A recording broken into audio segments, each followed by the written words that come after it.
दरम्यान नागपुरातील मुख्यमंत्री कार्यालयात जनतेच्या प्रश्नांची सोडवणूक।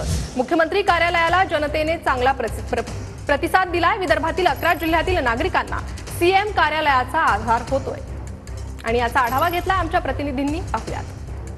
नागपुरातील मुख्यमंत्री देवेंद्र फडणवीस यांच्या कार्यालयाला चांगला प्रतिसाद मिळतोय लोकांचा। विदर्भातील सर्व जिल्ह्यांमधनं लोक मुंबईत जाण्याऐवजी या ठिकाणी नागपुरात आपापल्या तक्रारी घेऊन येतात, आपापले कामं घेऊन येतात। आपण बघू शकतो या ठिकाणी आठवड्याच्या पहिल्या दिवसापासूनच आपल्याला ही गर्दी जी आहे ती या ठिकाणी पाहायला मिळतात।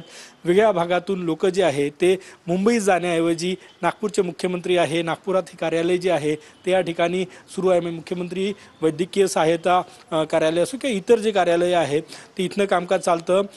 लोकांना मुंबईत जाण्याची गरज नाही आणि लोकांचा प्रतिसाद आपण बघू शकतो। काका कुठून आले?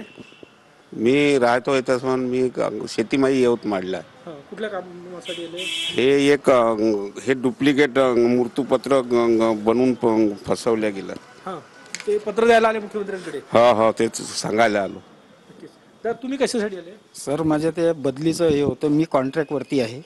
मी एका एजन्सी मार्फत काम करतो, पण विद्यापीठांनी माझी बदली केलेली आहे इथून 700 किलोमीटरवरती। इथे मी मुख्यमंत्र्यांना निवेदन द्यायला आलो। आता मुंबईत जाण्याची गरज नाही? नाही, मुंबईत जाण्याची गरज नाही सर, इथेच काम होतात, तर आता मुंबईला काही आवश्यकता नाही। आता मुंबईत जायची गरज नाही ना? नाही, ते काम होतात। तर मुंबईत जाण्याऐवजी या कार्यालयात येऊन त्यांच्या समस्यांचं निराकरण केलं जातंय। कॅमेरामॅन साईसह गजानन उमाटे, TV9 मराठी, नागपूर।